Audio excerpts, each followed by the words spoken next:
Hi viewers, అందరికీ నమస్కారం. July 29వ తేదీన రాబోతున్న అత్యంత పవిత్రమైన గురు పౌర్ణమి నాడు దేవతలు సంచరించే బ్రహ్మ ముహూర్తంలో మంత్ర జపం చేస్తే అసాధ్యమైన పనులు కూడా సుసాధ్యం అవుతున్నాయని మన ధర్మశాస్త్రం చెప్తున్నాయి.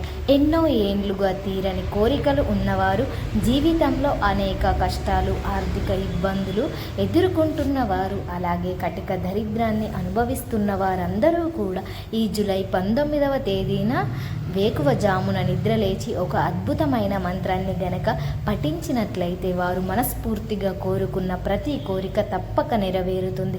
అయితే అసలు బ్రహ్మ ముహూర్తానికి ఎందుకు అంత శక్తి ఉంది? ఆ సమయంలో మంత్ర జపం చేస్తే దేవుడు ఎందుకు త్వరగా కరుణిస్తాడు? దీని వెనుక ఉన్న అద్భుతమైన ప్రణాళిక రహస్యం ఏమిటి? పురాణాలలో దీనికి సంబంధించిన కథ ఏమిటి? అనేక విషయాలతో పాటు ఈ అద్భుతమైన మంత్రం ఏమిటో కూడా ఈరోజు మనం ఈ వీడియోలో అత్యంత వివరంగా తెలుసుకుందాం. ఇక వీడియోని ఎక్కడా కూడా స్కిప్ చేయకుండా చివరి వరకు శ్రద్ధగా చూడండి. వీడియో నచ్చితే లైక్ చేయండి, షేర్ చేయండి, అలాగే మా ఛానల్ని సబ్స్క్రైబ్ చేసుకోండి. సృష్టికర్త అయిన బ్రహ్మదేవుడు తన సృష్టి కర్తవ్యాన్ని ప్రారంభించిన అత్యంత పవిత్రమైన సమయాన్నే మనం బ్రహ్మ ముహూర్తం అంటాము. అంటే వేకువజామున 3:30 నుండి 5:30 మధ్యకాలం. ప్రాచీన కాలంలో మన మహర్షులు, వేద పండితులు నివసించే ఆశ్రమాలు ఒక్కసారి ఊహించుకోండి. పచ్చని చెట్ల మధ్య ఎంతో ప్రశాంతమైన వాతావరణంలో వేకువజామునే నిద్రలేచి వారు నదీ స్నానాలు ఆచరించి మంత్రజపం చేసేవారు. బ్రహ్మ ముహూర్తంలో ప్రకృతి ఎంతో స్వచ్ఛంగా ఉంటుంది. ఎట్లాంటి శబ్ద కాలుష్యం ఉండదు. అన్నిటికంటే ముఖ్యంగా ఆ సమయంలో మనిషి మనసులో ఎట్లాంటి ప్రణాళిక ఆలోచనలు రాకుండా ఉంటాయి. మనసు ఒక గాలి పలకలాగా అద్భుతంగా ప్రశాంతంగా ఉంటుంది. ఆ ఆకాశం నుండి అదృశ్య రూపం దేవతలు, గ్రంథవులు, సిద్ధులు భూమిపై సంచరిస్తూ ఉంటారు. ఆ సమయంలో ఏకాగ్రతతో మనం చేసే జపం నేరుగా దైవంగా చేరుతుంది. పురాణాలలో బ్రహ్మ ముహూర్తానికి మరియు గురువు ఉపదేశించిన మంత్ర జపానికి, గురువు ఉపదేశించిన మంత్ర జపానికి అంతటి అద్భుతమైన శక్తి ఉంది. తెలియజేసే ఒక అద్భుతమైన పట్టం తెలుసుకుందాం. ఈ భాగంలో ఉంది. అదే ధ్రువ చరిత్రం. ఇక స్వయం కుమారుడైన ఒక ఉత్తరాదివు అనే రాజుకు సునీతి అనే 2 భార్యలు ఉండేవారు. వారిలో సునీతి కుమారుడే దేవుడు. ఒకరోజు తన తండ్రి ఒడిలో కూర్చొని ఉన్నాడు. సుతి తల్లి అయిన అహంకారంతో 5 ఏండ్ల పసివాడు కూర్చొని అవమానించింది. కడుపులో పుట్టలేదు, నా కడుపులో నువ్వు పుట్టలేదు, తండ్రి ఒడిలో ఎలా కూర్చుంటావు అంది. దాంతో ఘోరంగా అవమానించింది. ఏడుస్తూ తల్లి వద్దకు వెళ్ళి ఆ పసివాడు తన తల్లి ఒక గొప్ప మాట చెప్తుంది. నాయన, సాక్షాత్తు శ్రీ మహావిష్ణువు శరణు కోరుతూ అత్యంతమైన స్థానాన్ని ఇచ్చాడు అని ఉంటుంది. ఇక ఆ దేవుణ్ణి వేడుకో. దట్టమైన అరణ్యంలోనికి బయలుదేరుతాడు. ఇక వెంటనే నారద మహర్షి ప్రత్యక్షమవుతాడు. ఆ భగవంతుణ్ణి ఎలా ప్రసన్నం చేసుకోవాలో ఒక గొప్ప రహస్యాన్ని ఉపదేశించాడు. ఇక దండం పెట్టి వేడుకుని ఒక గొప్ప రహస్యాన్ని ఉపదేశించగా ఆయన ధ్రువ దేవుణ్ణి ప్రసన్నం చేసుకోవాలి అంటే తీవ్రమైన తపస్సు చేయాలి. ముఖ్యంగా ప్రతిరోజు బ్రహ్మ ముహూర్తంలో నిద్రలేచి గంగా నది స్నానం చేసి మనసు పూర్తిగా ఏకాగ్రతతో నిలిపి ఓం నమో భగవతే వాసుదేవాయ అనే ఈ మంత్రాన్ని జపించు. ఆ బ్రహ్మ ప్రశాంతంగా నీ గుండెల్లో చూసుకో. ఇక గుండె చప్పుడుతో నీకు వినిపించినప్పుడు ఆ చప్పుల్లో ఈ మంత్రాన్ని లయజేయి. అప్పుడు సాక్షాత్తు ఆ నారాయణుడే నీ ముందు నిలుస్తాడు అని మంత్రం చెప్తాడు. గురువు చెప్పిన మాటలు తూచా తప్పకుండా పాటిస్తాడు.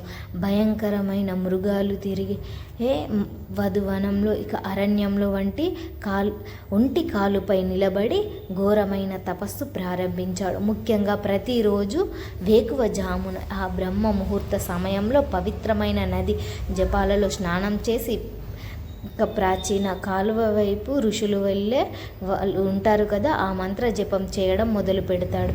ఇక బ్రహ్మ ముహూర్తంలో మనిషి మనసు అత్యంత శక్తివంతమైన అయస్కాంతంలాగా పనిచేస్తుంది. తోడు ఈ సమయంలో చేసే ఓం నమో భగవతే వాసుదేవాయ అనే మంత్రం మనలో కదిలిస్తూ ఉంటుంది. ఇక అతని తపస్సు నెచ్చి బ్రహ్మ ముహూర్త సమయంలోనే సాక్షాత్తు శంకుచక్ర గ్రంథ పద్మమాలపై శ్రీ మహావిష్ణువు గరుడ వాహనంపై దిగుతాడు, ముందుకు ప్రత్యక్షమయ్యాడు. ఇక గురువు ఉపదేశించిన మంత్రాన్ని పవిత్రమైన బ్రహ్మ ముహూర్తంలో జపించడం వల్ల 5 ఏళ్ల పసివాడు ఈ విశ్వంలో ఎవ్వరికీ దక్కని అత్యున్నతమైన ధ్రువ స్థానాన్ని నక్షత్ర మండలంలో సొంతం చేసుకున్నాడు.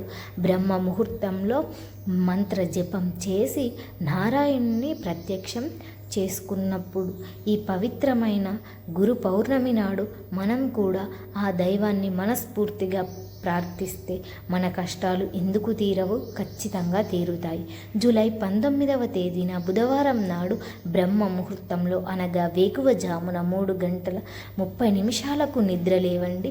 కాలకృత్యాలు తీర్చుకొని తల స్నానం చేసి గ్రీన్ కలర్లో రంగులో ఉండే దుస్తువులను ధరించండి. ఈ పౌర్ణమి నాడు బ్లూ కలర్లో ఉండే దుస్తువులు ధరిస్తే కటిక దరిద్రం అనుభవిస్తారు. కాబట్టి అందరూ కూడా గుర్తు పెట్టుకొని ఇప్పుడు పౌర్ణమి రోజు గ్రీన్ కలర్లో ఉండే దుస్తువులను ధరించండి.